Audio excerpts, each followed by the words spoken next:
नमस्कार साथियों, आप सभी का स्वागत है आपके अपने YouTube channel Thackeray sir classes में। जैसा कि दोस्तों आप अपने मोबाइल के डिस्प्ले पर देख पा रहे होंगे, प्रीवियस ईयर का जो अपना क्वेश्चन पेपर है प्लांट असिस्टेंट का, जो कि दिनांक को जो है 24/12/2018 को इसकी एग्ज़ाम हुई थी दोस्तों। तो यह है अपना प्लांट असिस्टेंट का इलेक्ट्रिकल का पेपर। चलिए दोस्तों, हम इस पेपर को हल करते हैं, जो कि ये जो एग्ज़ाम पेपर है आपका निम्मी पैटर्न पे दिया गया है और इसमें हिंदी और इंग्लिश दोनों लैंग्वेज में अपन देखेंगे दोस्तों। चलिए दोस्तों, हम शुरू करते हैं आपका यह पहला क्वेश्चन से। बहुत ही अच्छा क्वेश्चन है। निम्नलिखित में से कौन से अर्धचालक उपकरणों में यह प्रतीक होता है? तो यह आप सभी जानते हैं, जो अपने को डिस्प्ले पे दिख रहा है, यह जो चिन्ह होता है किसका है दोस्तों?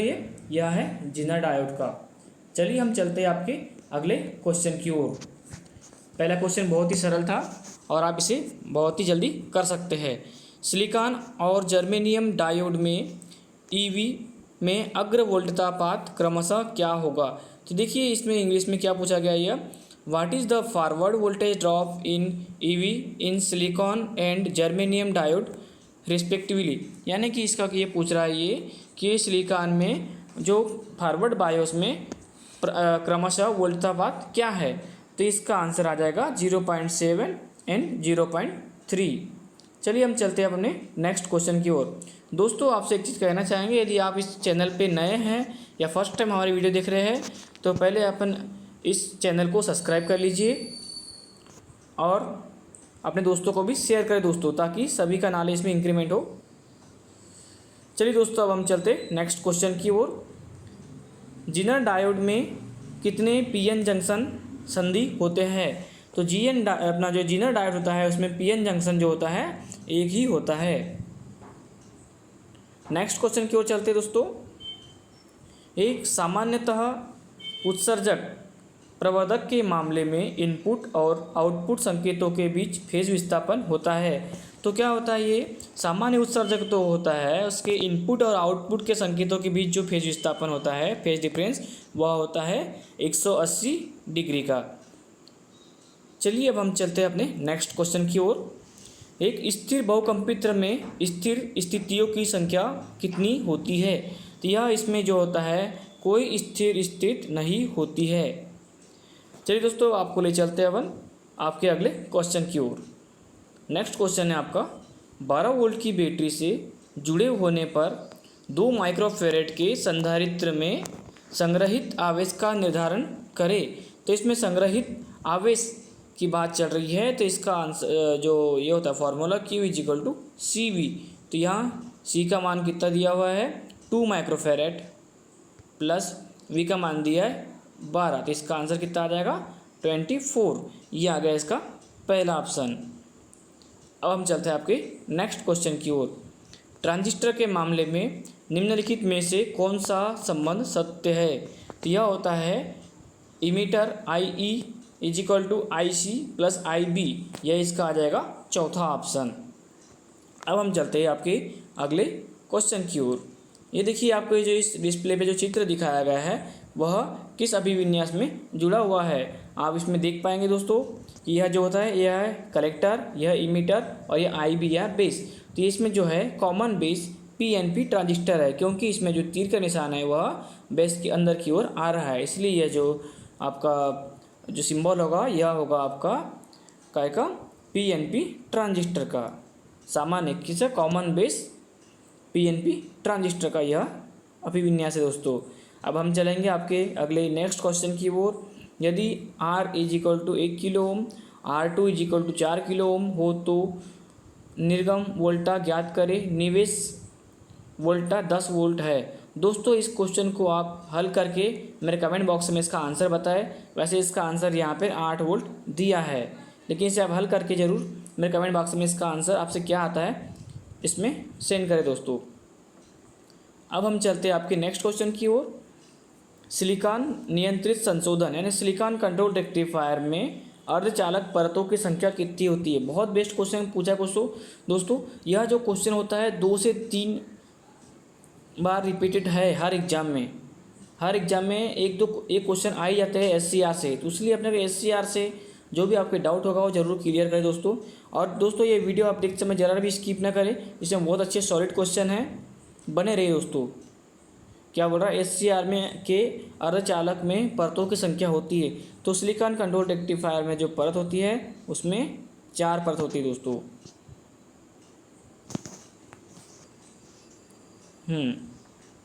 एक बहुत ही अच्छा क्वेश्चन पूछा इसमें। मान ले एक उपभोक्ता 1 महीने के लिए 24 घंटों तक लगातार प्रति घंटे 1000 वाट का उपयोग करता है। यदि प्रति यूनिट की दर 10 रुपये हो तो उपभोक्ता के कुल बिल ऊर्जा की गणना करें। यानी 1 महीना में अपने को 30 दिन लेना है, यानी कि वह एक दिन में 24 घंटे में 1000 वाट प्रतिदिन यूज़ कर रहा है वो। तो ये हो गया आपका 24 गुणित आपका, ये हो गया इसमें 30 गुणित 24। सबसे पहले इसमें अपन हल करेंगे दोस्तों, 30 गुणित 24 करेंगे इसमें, तो इसका आ जाएगा आपका 72।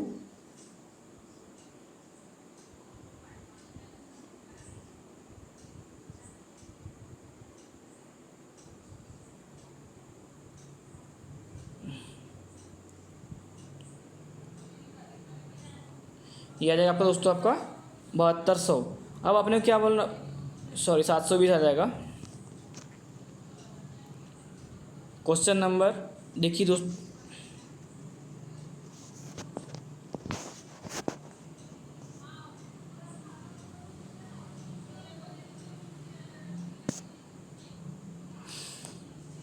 चलिए दोस्तों नेक्स्ट क्वेश्चन की बोले चलते हैं आपको।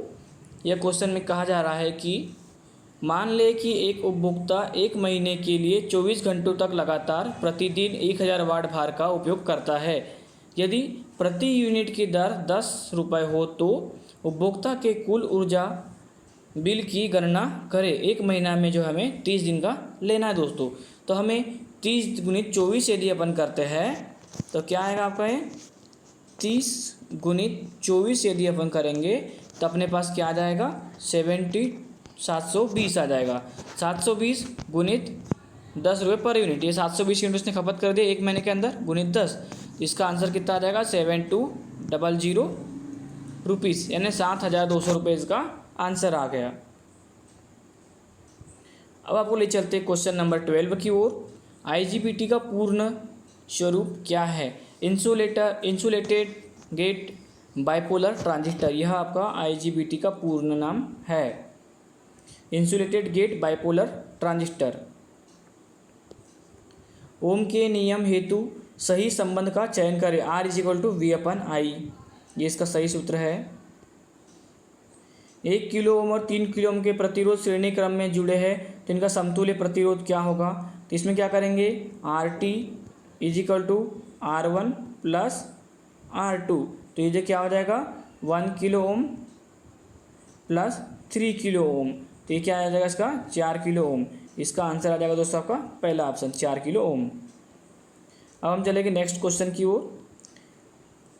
किस नियम के अनुसार पास लूप के अंदर सभी वोल्टताओं का बीजगणितीय योग 0 के बराबर अवश्य होना चाहिए? यह होता है किरचॉफ का वोल्टेज लॉ के अनुसार। इसका आ जाएगा किरचॉफ के वोल्टेज लॉ के अनुसार यह आ जाएगा दोस्तों। अब हम चलते हैं आपके नेक्स्ट क्वेश्चन की ओर। निम्नलिखित में से क्या एक अच्छे सेल का गुण नहीं है? अच्छे सेल का गुण यह नहीं है कि इसमें अति उच्च आंतरिक प्रतिरोध होता है, यह गलत ऑप्शन है इसका, क्योंकि इसका जो आंतरिक प्रतिरोध है वह निम्न होना चाहिए। किस प्रकार के ब्रेजिंग में संकलित भागों को आमतौर पर एक गर्म रासायनिक स्नान में डुबकी लगाई जाती है और विरलक और पहले से प्रयुक्त भराव सामग्री को पिघलाने और ऊष्मा स्रोत का कार्य किया जाता है? इसमें आता है मज्ज ब्रेजिंग के अंतर्गत यह कार्य किया जाता है। अब हम चलते हैं आपके नेक्स्ट क्वेश्चन की ओर। निम्नलिखित में से क्या नियत प्रतिरोधक का उदाहरण नहीं है? तो यह हो जाएगा इसमें प्रकाश निर्भर प्रतिरोधक। 5% प्लस माइनस सहनशीलता के साथ 1 किलो ओम प्रतिरोधक का रंगकूट क्या होगा? तो यह जो है 5% की बात आती है तो यह सुनहरा गोल्डन की बात आती है इसमें, तो यह इसके 2 ऑप्शन तो कट जाते हैं, काला और रूप वाला जो है अब बच गए 2 फर्स्ट एंड लास्ट। फिर इसमें बात आती है इसको दोस्तों, इसका जो है एक शॉर्ट ट्रिक है, Bibi Roy great Britannia very good wife, उसके अनुसार इसको हल करके आप इसका आंसर निकाल सकते हैं। इसका आंसर आ जाएगा भूरा, काला, लाल एंड सुनहरा। धारा की माप की इकाई क्या है? तो यह धारा की माप की इकाई है एम्पियर। आकृति में किस प्रकार का प्रतिरोधी दिखाया गया है? यह होता है प्रकाश निर्भर प्रतिरोधक। यह आपका प्रकाश निर्भर प्रतिरोधक का सिंबल है। शक्ति की गणना हेतु निम्नलिखित में से किस संबंध का प्रयोग किया गया है? तो P = I²R, यह सूत्र है इसका। परिणामित्र ट्रांसफार्मर में फ्लक्स परिवर्तन की औसत दर, इसका होता है 4F 5 मैक्सिमम वोल्ट V, ये इसका सूत्र है दोस्तों। जल्दी जल्दी अपन करने की कोशिश करेंगे, क्योंकि हम इसको पूरा सॉल्व करेंगे एक एक क्वेश्चन को, तो हमें बहुत समय लग जाएगा और हमारी वीडियो बहुत लंबी हो जाएगी दोस्तों। तो इसमें क्या बोल रहा है, 250 वोल्ट एंड 3000 वोल्ट 50 हर्ट्ज एकल धारा मार्ग परिणामित्र के एक क्रूड में अधिकतम फ्लक्स घनत्व 1 वीबर प्रति मीटर स्क्वायर है। यदि विद्युत वाहक बल प्रति फेरा 5 वोल्ट है तो प्राथमिक और द्वितीयक कुंडली में फेरों की संख्या ज्ञात करें। तो इसमें क्या करेंगे, हमें ये 5 से इसमें भाग दे देंगे, 250 में कितना बचेगा आपका 50, और फिर इसमें देंगे तो 600। इसका आंसर आ जाएगा आपका पहला ही 500 एंड 50 एंड 600। आकृति में दिखाए गए उपकरण की पहचान करें। यह जो आपका चित्र है दोस्तों, यह है आपका UJT का।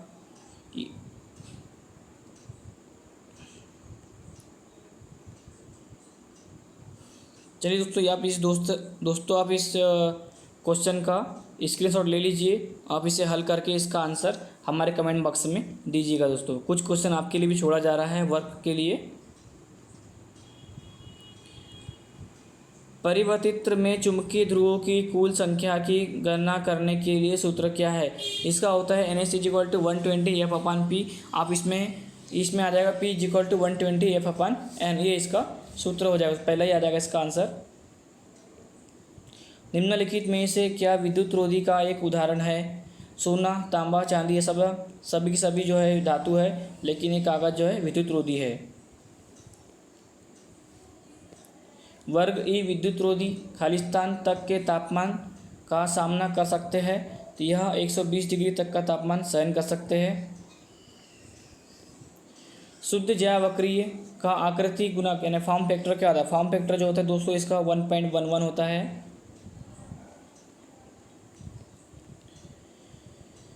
नगण्य प्रतिरोध और 0.4 हेनरी प्रेरकत्व के साथ 220 वोल्ट और 50 हर्ट्ज की विद्युत शक्ति का कुंडली का पर प्रयुक्त किया गया है। तो परिपथ की धारा की गणना करें। इसका परिपथ की धारा की गणना करने पर इसका जो आंसर आ रहा है 1.75 एम्पियर इसका आंसर आएगा। कौन सा नियम विद्युत वाहक बल की दिशा प्रदान करता है? यह आ जाएगा लेंज का नियम। यदि 1 माइक्रोफैरड के 2 संधारित्र श्रेणी क्रम में जुड़े हो तो समतुल्य धारिता कितनी होगी? तो इसमें धारिता की बात आती है तो =1/CT =1/C1 + 1/C2, ये इसका श्रेणी क्रम का फार्मूला है। इसमें आप रखेंगे दोस्तों, इनके मान पुट करेंगे, इसका आंसर आ जाएगा 0.5 माइक्रोफैरड। आकृति में निम्नलिखित में से किस प्रकार का परिणामित्र ट्रांसफार्मर दिखाया गया है? तो यह जो है स्टेप अप ट्रांसफार्मर है दोस्तों। देख सकते हैं आप, इसके प्राइमरी वाइंडिंग में कम टर्न्स है और इसके सेकेंडरी वाइंडिंग में ज़्यादा टर्न है। इसके आगे स्टेप अप ट्रांसफार्मर आ गए। 10 वोल्ट सीमा पर 3/2 की घात है अंक प्रदर्शन का रिजोल्यूशन वियोजन क्या होगा? इसका वियोजन आ जाएगा 0.01 वोल्ट। PMMC का पूर्ण रूप क्या है? फुल फॉर्म क्या है? Permanent magnet moving coil. आप सभी इसका आंसर जानते हैं दोस्तों, permanent magnet moving coil PMMC का फुल फॉर्म। निम्नलिखित में से कौन सा घरेलू उपकरण मैग्नेट्रॉन का प्रयोग किया जाता है? इसमें आ जाएगा माइक्रोवेव ओवन, जिसमें मैग्नेट्रॉन का उपयोग किया जाता है। निम्नलिखित में से क्या वॉशिंग मशीन का भाग नहीं है? तो वॉशिंग मशीन का भाग संपीड़क नहीं है, यह कंप्रेसर वॉशिंग मशीन में नहीं होता है।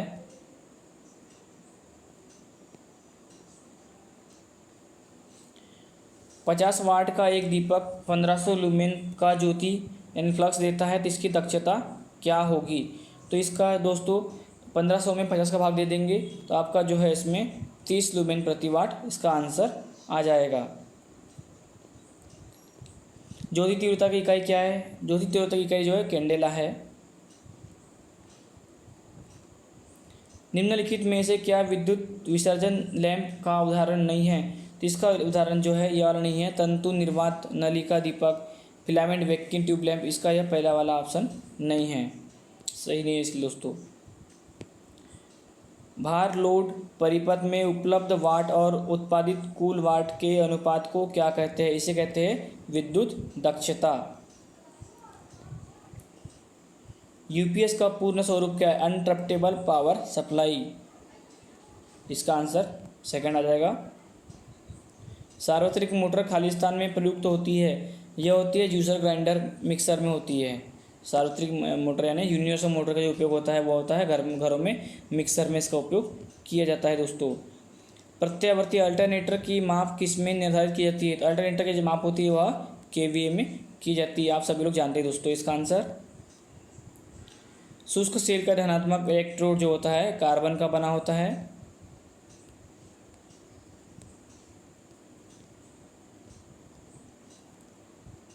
$300 वोल्ट एम्पियर भार लोड केवीए अनुमानांक क्या होगा? इसका आ जाएगा 0.3 kVA।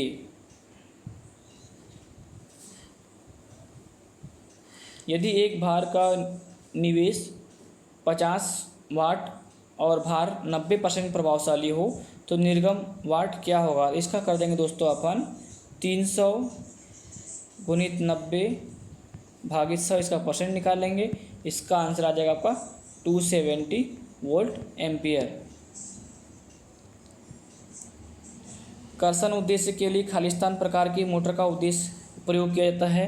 तो ट्रैक्शन की बात आती है तो वहाँ हम करेंगे श्रेणी मोटर का उपयोग करेंगे दोस्तों।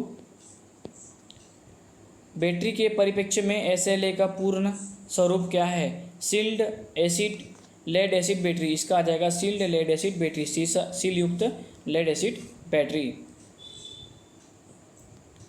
यदि एक बैटरी 20 घंटे के लिए 4 एम्पियर धारा देती है तो इसका अनुपातांक रेटिंग क्या होगी? इसका आ जाएगा ये 20 जो 80 एम्पियर हावर इसका अनुमतांक रेटिंग आ जाएगा दोस्तों। एक 220 वोल्ट डीसी धारा मशीन में 1 ओम प्रतिरोध का आर्मेचर है। यदि पूर्ण भार आर्मेचर धारा 10 एम्पियर है तो जब मशीन जनित्र की भांति कार्य करेगा तो इसका प्रेरित विद्युत वाहक बल ज्ञात करें। इसका प्रेरित विद्युत वाहक बल 220 आएगा दोस्तों। इस क्वेश्चन को भी आप हल करके हमारे कमेंट बॉक्स में इसका आंसर बताएं दोस्तों क्या आ रहा है आपसे। निम्नलिखित में से क्या विद्युत उपमार्ग शंट मोटर में अनुप्रयोग का उदाहरण नहीं है? तो शंट मोटर में जो होता है एलिवेटर का उपयोग नहीं होता है। तुल्यकालिक मोटर में बल आघूर्ण कोण का अधिकतम मान विद्युत अंश में कितना होता है? तो इसका आता है 90 डिग्री। विद्युत यांत्रिक और चुंबकीय घटकों के साथ कौन से रिले बनते हैं और जिसमें प्रचालन कुंडली और यांत्रिक संपर्क होते हैं? यह होते हैं विद्युत चुंबकीय रिले होते हैं। नीचे किस प्रकार का स्विच दिया गया है? यह जो स्विच है आपका single pole double throw switch इसमें दर्शाया गया है। 1000 वाट शक्ति और 220 वोल्ट तक के लिए फ्यूज अनुमतांक रेटिंग, इसकी जो रेटिंग हो जाएगी 5.67 एम्पियर, इसका आंसर आ जाएगा दोस्तों। नीचे किस प्रकार का उपकरण दिखाया गया है? तो यह जो है आपका वायर स्ट्रिपर या फिर तार विलगक का चित्र है।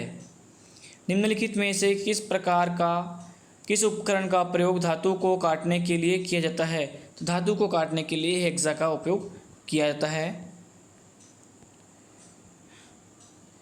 An inverter circuit use to convert, यानी कि इन्वर्टर का उपयोग क्यों करते हैं? इन्वर्टर का उपयोग करते हैं डीसी को एसी में परिवर्तित करने के लिए।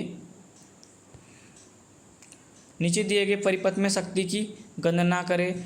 तो शक्ति की गणना करने के लिए सबसे पहले अपने को तो इसमें क्या निकालना होगा दोस्तों, इसमें करंट कितनी है, I is equal to V upon R. तो इसमें देखिए 30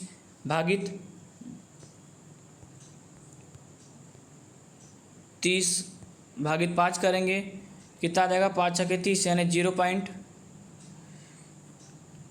5 किलो में दोस्तों यानी 5000 आ जाएगा, 0.006 आ गया इसका ये। और फिर इसमें P is equal to V into I करेंगे आप, तो P का मान अपने को ज्ञात करना दोस्तों, P is equal to V into I. इसमें वोल्टेज कितना दिया है 30, आई का मान आ गया 0.006। तो इसमें आप इसका गुना करेंगे, इसका आ जाएगा 180 मिलीवाट। निम्नलिखित में से किस प्रकार के जनित्र में संतोषप्रद समानांतर प्रचालन के लिए तुल्य कार्यों की आवश्यकता नहीं होती? अंडर कंपाउंड जो जनरेटर होते हैं उसके लिए हमें क्या होता है, तुल्य कार्यों की जरूरत नहीं पड़ती है।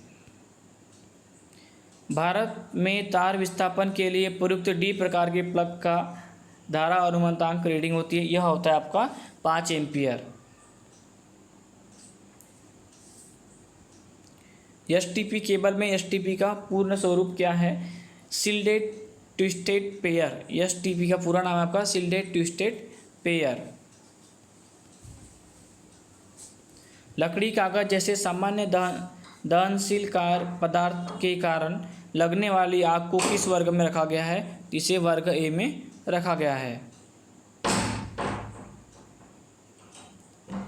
220 वोल्ट और 50 हर्ट्ज आपूर्ति वाले 5 एम्पियर के प्लग द्वारा दी जाने वाली अधिकतम शक्ति कितनी होती है?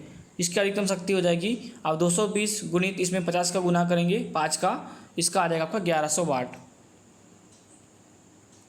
एचआरसी फ्यूज में एचआरसी का पूर्ण स्वरूप क्या है? हाई रैप्चर कैपेसिटी, इसका पूर्ण स्वरूप होता है हाई रैप्चर कैपेसिटी। निम्नलिखित में से क्या एकल धारा मार्ग फेज मोटर का उदाहरण नहीं है? तो तुल्यकालिक मोटर इसका उदाहरण नहीं है।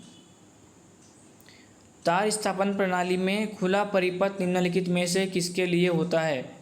खुला परिपथ किसके लिए उपयोग होता है? इसमें देखिए तार चालक टूट गया हो या पृथक हो गया हो, उसे अपन बोलेंगे खुला परिपथ। स्थिर विद्युत इलेक्ट्रोस्टैटिक प्रभाव जो होता है ओनली एंड ओनली वोल्ट, केवल वोल्ट मीटर में यह प्रभाव होता है दोस्तों। प्रचालन बल आघूर्ण को खालिस्तान भी कहा, इसे कहते हैं विक्षेपक बल आघूर्ण भी कहा जाता है।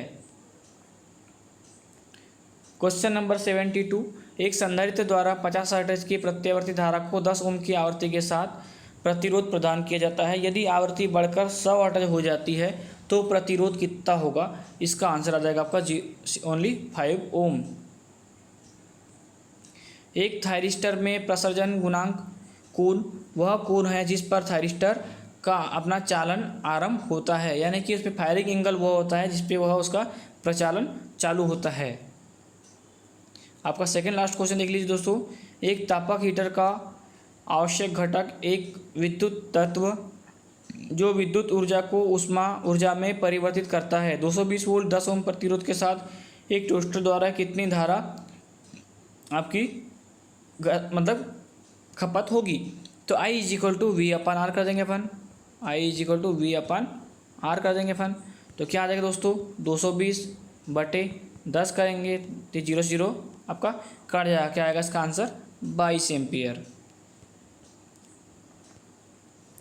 निम्नांकित आकृति के अनुसार 3 बल्ब 9 वोल्ट बैटरी के साथ जुड़े हुए हैं। बैटरी द्वारा कुल आपूर्ति धारा की गणना करें। सबसे पहले क्या करेंगे दोस्तों, अपन इन दोनों को जो है इनका प्रतिरोध निकालेंगे। फिर प्रतिरोध निकालने के बाद इन दोनों सर्किट में करंट निकालेंगे कि कितना कितना क्या है, और इसमें आपकी करंट की गणना हो जाएगी दोस्तों, कुल करंट की गणना निकाल लेंगे दोस्तों। चलिए दोस्तों, उम्मीद आपको यह वीडियो पसंद आई होगी और आशा करता हूं कि आप इस वीडियो का मतलब पढ़ाई करके कुछ अच्छे एग्जाम में मार्क लाएंगे। धन्यवाद दोस्तों। और दोस्तों इस चैनल को आप लाइक करें, शेयर करें, सब्सक्राइब करें। धन्यवाद।